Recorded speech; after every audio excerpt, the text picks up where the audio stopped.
There are two people who I believe I owe an apology to, and those people are Odin and King, because I don't know where I said it about Odin, but I said Zoro was stronger than Odin because that he scarred Kaido and all of that. They equally did it, and well, after chapters 1032 and 33, we know that Odin was a monster, and Odin was stronger than Zoro now, but I think at the end of the arc, Zoro will prove that he's either equal or will surpass Odin. And then King, I believe in my tier list video, I put Zoro over King. I am mistaken.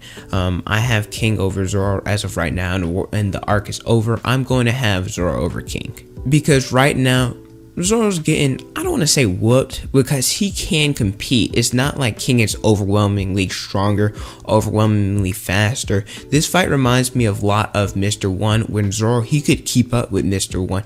Actually, he laid some hits on Mr. One, but because he didn't have the breath of all things, and he wasn't able to advance himself to be able to cut steel, Zoro was losing that fight, because there was plenty of times when Zoro would sit up in here and he would get some slashes in on Mr. One. And this is the same with King. Zoro can keep up with King, however he cannot figure out what King is, and he cannot figure out why he's not doing damage with him, because he's laid a couple of strikes on the black rope dragon twister. King blocked it with his wings. The lion song, he hit that, and well, King took no damage. As a Zoro fan, I am happy that there's this struggle and that Zoro is not overwhelming King, because I've seen a lot of Zoro tards and a lot of Zoro fanboys saying that, oh, Zoro's gonna low diff King and go back to fighting Kaido. I don't know why people thought that. King is a monster, he's a beast. This is Zoro's first real fight since Kaku, I would say, well, with a struggle, because in the New World, Zoro's just been breezing through Monet, Pika, Hyozu, and then I've seen a lot of people, I made a comment somewhere and people are like, oh, what about Kuma, what about Kizaru? Well, even though those were one-on-one fights, Zoro was already spent and that he was exhausted, and this is when Zoro was relatively fresh. I don't want to say 100%, because even though he did get that drug, Zoro had fought a lot during the raid. He fought against Fodder, he fought against Kaido and Big Mom, and even though, like I said, he did get the drug, he is a little bit spent. But I do want to make mention, and this was confirmed in chapter 1033, Zoro was kind of putting limits on himself and holding back. As we know with Enma against Kaido, there'd be times when Zoro would charge Enma up a little bit and then use its attacks. We saw the scene when Big Mom told Kaido to dodge, so Zoro would implement his haki to not even full strength against Kaido, because we know in chapter 1033 he's now imbuing his swords with conquerors haki, and well, using advanced conquerors, so he would put limits on himself because he doesn't want to die, and so his attacks he's holding back. We're more devastating against Kaido than they are against King, but now we'll see what Zoro can do when he's going all out. But one thing I love, this reminds me of Katakuri versus Luffy, and we know Luffy and Zoro are right hands and they're parallels to each other a decent amount in terms of strength. They're relative to each other and how they fight and advance themselves.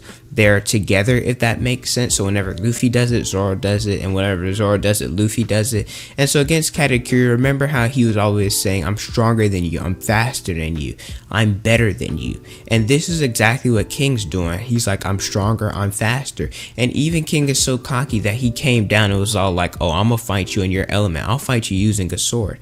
And so King, we love this about him. And Zoro, he said, I don't think I can win unless I know about him. I think this is a segue to how we'll learn about King's backstory and about what the Lunarians are. And I plan on doing a video about what the Lunarians are and how they were eradicated, etc. sometime this week. Actually, I think this video is going to go after, well, that video will be after this one.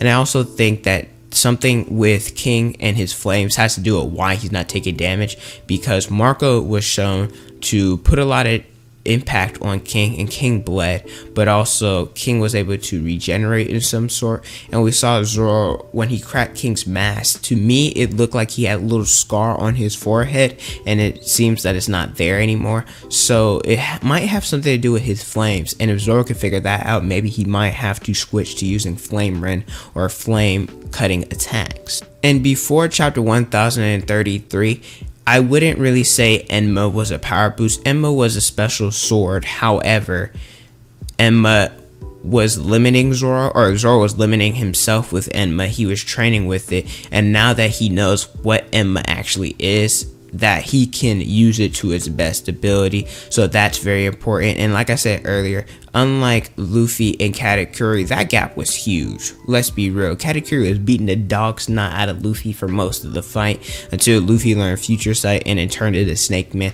That's when he really turned it around. Compared to Zoro versus King, they're clashing, right? Zoro's able to cut the mask. His attacks are hitting King, they're just not going through because King's defense is so great. But what I like about King is that he does give Zoro his respect. I remember when Zoro was bandaged, because King knew that he fought against Kaido, King's like, hey, Roanoa, they gave him something, you better finish him off. And then he also talks to Zoro about wanting to have a duel and that he likes a good battle, so he gives Zoro credit there and that he's looking for something great out of Zoro, so we love to see it. And I do believe Zoro's holding back slightly. I said this earlier, because this is a war atmosphere, it's a little bit different than like Ennis Lobby or Alabasta, where he had one particular opponent and that he didn't have to fight multiple people, so that's very important.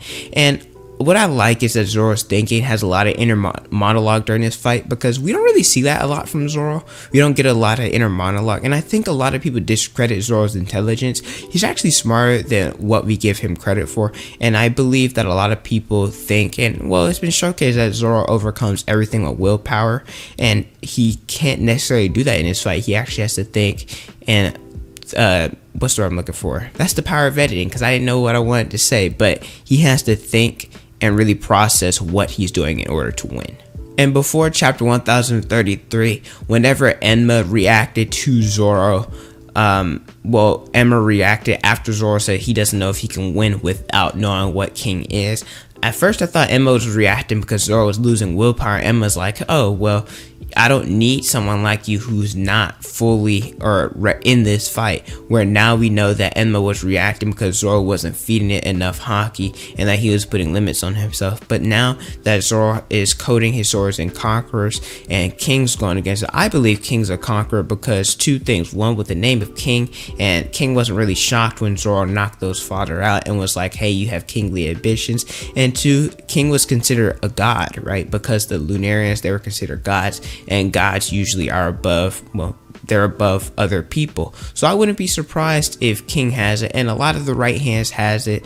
We don't know about Marco or Ben Beckman, but I'm pretty sure, because Kaido and Yamato are the only two people that have it in Kaido's crew.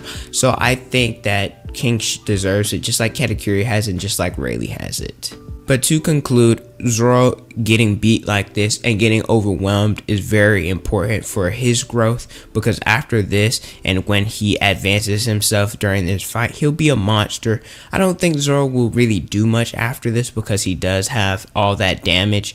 The drug might coincide with when he beats King. Who knows? He may kill Kaido, he may kill Orochi.